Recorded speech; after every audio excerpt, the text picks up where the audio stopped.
you so much for joining me on my program once again. I appreciate you wherever you're joining me from. I say good morning, good afternoon, good evening. Accept my greeting according to your time zone. If you have not subscribed to my channel, please kindly subscribe to my channel. Click the notification bell so that you'll be notified each time I upload a video. You can be among the first to receive it. Then go to the comment section at all time. Leave your comment, drop your contribution. If you have suggestions, make it out there. If you have any criticism, put it down on the comment section. It will make us to get better, presenting you a better program. Joining us now to review some of the headlines of today's newspapers from around the world is Arise News analyst Emmanuel Efeni. Good morning, Robert. I don't want to say Malabai because some people are saying that, oh, you people, you are oppressing us. Good morning, Ayo. Good morning, welcome back. Thank you so from very Dubai. Much. Yes. Yes, to be specific. Yes, you're looking very refreshed. Thank you very much. Now, let's start the review with this day Nigeria's newspaper of record. The lead story, Obi kicks as federal government accuses Labour Party presidential candidate, running mate of treason. Says allegation fictitious, malicious, campaign of calumny. Lai Mohammed, Atiku, ex-Anambra governor have no pathway to presidency. NCC denies leaking Obi Oyedepo's telephone conversation. Recommends two-factor authentication to secure WhatsApp.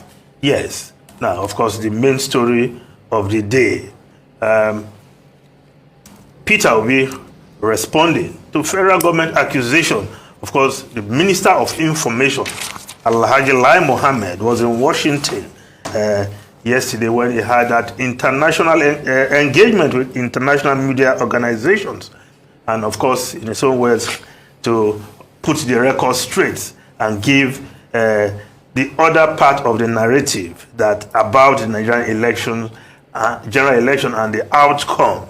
Well, the electoral process is still on because the parties are at the tribunal and nobody is in a position to talk about pathway to the presidency until the Supreme Court gives its final ruling. Because if parties are not satisfied with the petition taken to the Presidential Election Petition Tribunal, of course, they will approach the Supreme Court. And until that final judgment comes out, I don't think it is in anybody's position to say Mr. A, Mr. B has no pathway to the presidency because, or somebody came third, he has no pathway. Because at the Supreme Court level, and in fact, Lai Mohammed's party, APC, happens to be the beneficiary of how number 4 became number 1 and is the governor of a state today. So it is premature also to talk about anybody's pathway to the presidency until the Supreme Court gives the final verdict on this matter. Then we bring the issue of the 2023 presidential election to a closure and we move on with other things. But for now, we have a president-elect and that must be stated. But whatever picture Alhaji Mohammed is trying to paint, I'm sure the international community is well versed in how the elections went in Nigeria because there were international observers from various countries and they gave their own perception, their observation of how the election transpired. But no matter how imperfect the election is, we don't want to hit the politics further because even the way the information minister has gone about this, I think is also adding some fuel to the fire, if you ask me. Because to go to the U.S. Capitol and be talking about treason, I thought that should be something we should be discussing at home and it can be reported from here. But to take a trip to Washington with a view to putting the proper perspective in place, and you're saying, accusing the Labour Party candidate and running mate of treason over there, I don't think it helps the situation. And of course, those who have been talking about interim government, I've been researching, searching, and it's like those who are even countering that there should be no there should be no talk of interim government seem to be the ones even promoting the idea of interim government, because I've been looking for those who are actually the purveyors of this interim government idea. Very difficult to find. The DSS added the stamp of authority without even naming anybody. So, of course, this conversation will continue. Other newspapers are also reporting this story, Nigerian newspapers at that. Now, the Nigerian Tribune newspaper, treason allegation, Obi knocks Lai Mohammed. Your accusation, malicious, fictitious, he says, as minister accuses him of treason, inviting insurrection. Says INEC withheld uploading presidential results on suspicion of cyber attack. NCC denies tracking, leaking Obi's phone conversation with Oyedepo. Now, above the masthead of the Nigerian Tribune newspaper, if we just look at that, media groups slam NBC over fine, 5 million naira fine on Channels TV. Of course, the independent IPA, the Independent Broadcasters Association, as well as the International Press Institute, are also taking a swipe on the NBC over that fine slammed on Channels Television. And of course, they are saying, of course, the Independent Broadcasting Association of Nigeria, yes, IBAN, they wish to request clarification on how the National Broadcasting Commission came to the conclusion of applying the recent sanction of 5 million naira on Channels Television. And of course, in asking it, because these are broadcasting organizations that make up the IBAN, and they are saying that we seek this clarification because there seems to be no clear procedure or reprimand or course of action when broadcasters are notified that they have breached broadcast codes or regulations in line with public service. And they are asking that it is our desire that sanction procedures are open, transparent, and fair. I'm sure broadcasters are not asking for too much in this quest. And of course, the International Press Center, yes, has also described the recent sanction on the television by the National Broadcasting Commission over the interview with the vice presidential candidate of the Labour Party as arbitrariness taken too far. Of course, we'll continue to hear more on this. Now, below the photograph in the front page of the Nigerian Tribune newspaper, National Assembly presiding officers, APC governors meet today. North Central governors will settle for consensus on speakership. Yes, the North Central are in the position of Speaker of the House of Representatives. Kwara governor is making that claim. Now, Southwest APC leaders, Northern governors pushing for Tajuddin as Reps Speaker. Only zoning can stop me from race. Kwara Representative Olawi is stating. Of course, as we look forward to the inauguration of the 10th National Assembly, of course, many zones, individuals are taking their claim for leadership position. Now, the Guardian newspaper, of course, the lead story, federal government will be trade accusations on treason charge. While the Punch newspaper, post-election threats, Obi Dati risk treason charges, federal government warns. Above the masthead of the Punch newspaper, Nigeria more divided than civil war. Sanusi is the one making, Lamido Sanusi, the former Emir of Kano, is the one making that statement. Of course, in the light of the development after the before, during, and after the general elections, Lamido Sanusi is saying that Nigeria have never been this divided, and pointed to the fact that since the Civil War era, this has been most divisive period in our history. Now, many will agree with him, some will not agree with him. Now, the Nation newspaper, federal government, Obi Dati's action treasonable, polls integrity intact. Shoyinka decries Dati TV's charge. Obi denies it all. While the Daily Trust newspaper, the Daily Trust newspaper, 2023 poll, federal government accuses Obi Dati of treason. And just above that, the lead story, Obi Oyedepo leaked audio. We don't track phone conversations. NCC, the National Communication Commission, making that clear, because in the wake of that leak, many have been saying, how safe are our phone conversations in this country? But the NCC making it clear that they don't track phone conversations of citizens, as it were. Now, the Vanguard newspaper, subsidy removal will set Nigeria on fire.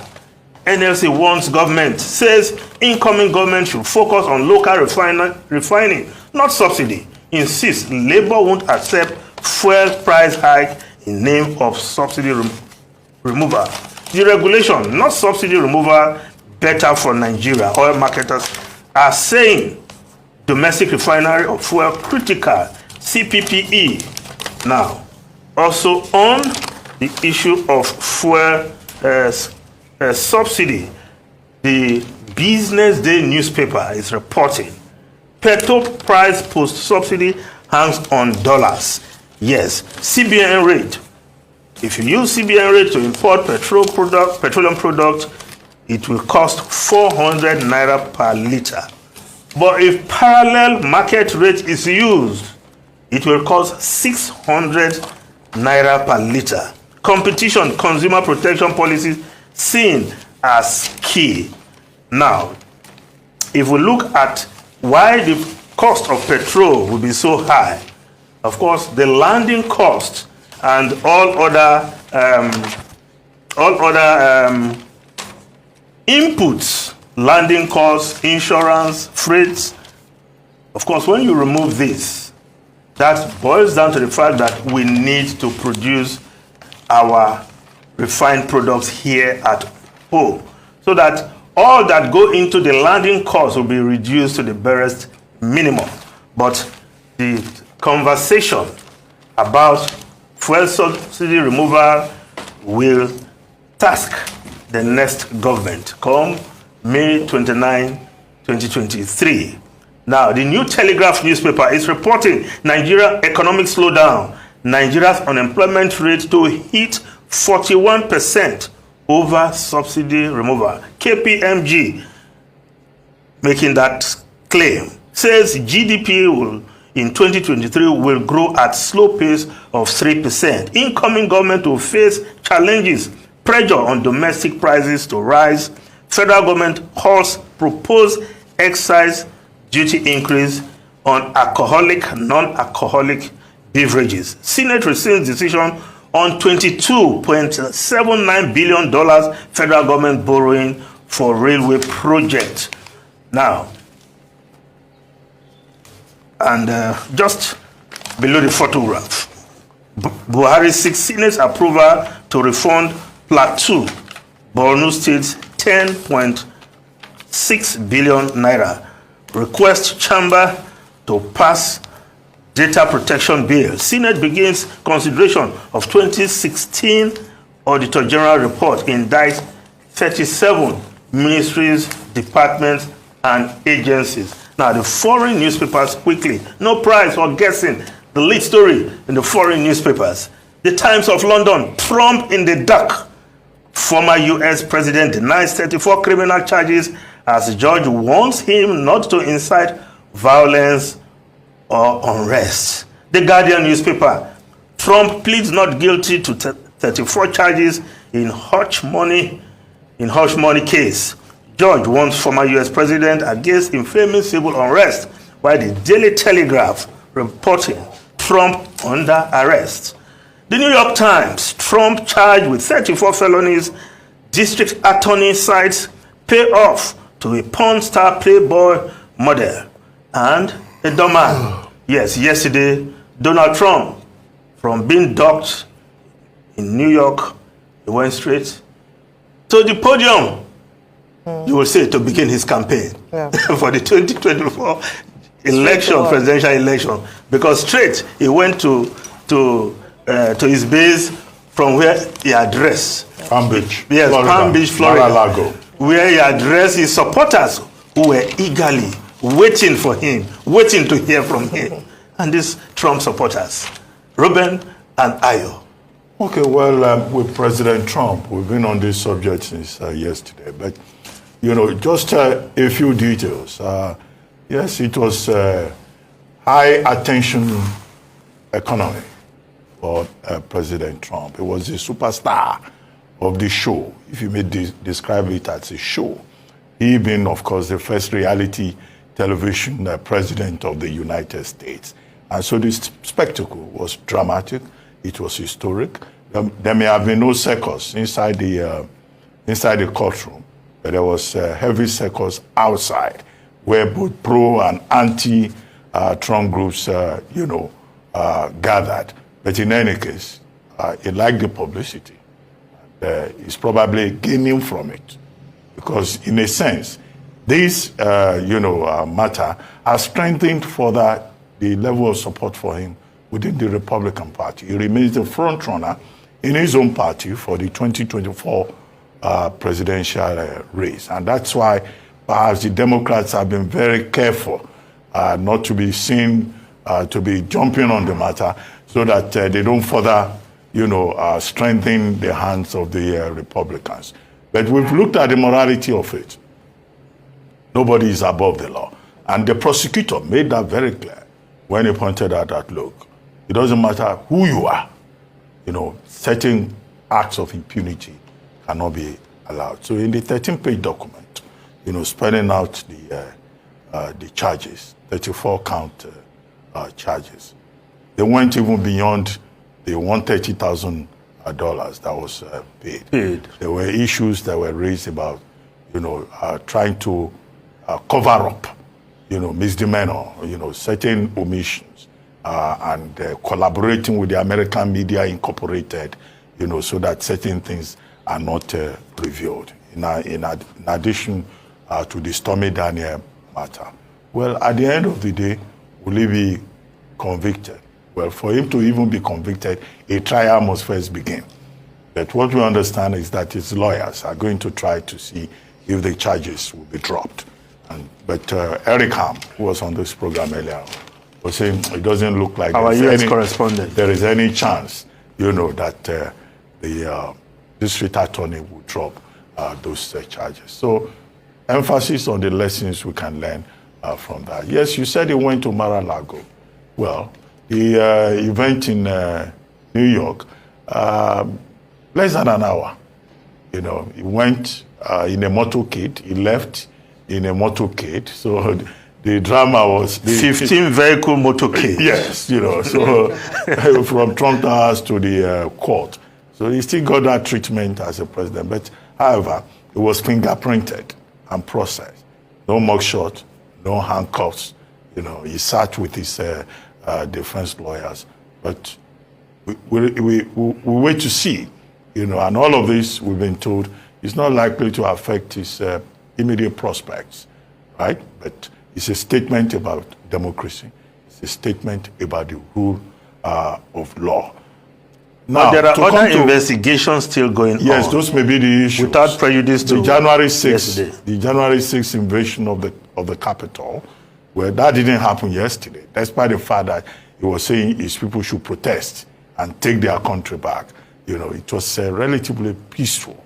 But there's also the matter of the election in Georgia and the attempt to manipulate the election in Georgia. So we're likely to see more indictments coming out. But, they have a different system there. Even if he is convicted on any of those charges, that still may not stop him from running for the presidency. But how would the ordinary Americans see it?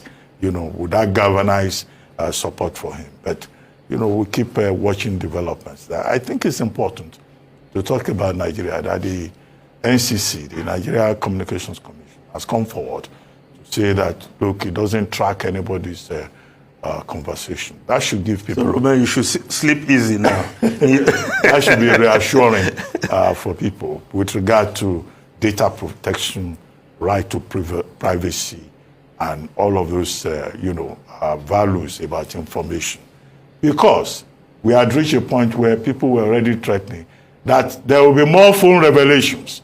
And I was saying that, look, if people go about releasing people's phone conversation, it will turn society adrift.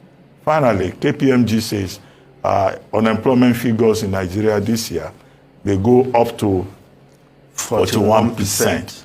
Well, the report, their economic outlook says this is an estimate. Well, we're probably having a figure that is higher than that. In a country where there is no serious investment, as was pointed out in the business segment, where opportunities are very scarce, where people leave university or colleges, there is no proper school-to-work transition. You have an army of young people just staying at home, not having any hope. They put their estimate for GDP at 3%, in a country of over 200 million people. So it's a very challenging environment in which we have found ourselves. And this army of young people will be unemployed. They pose a threat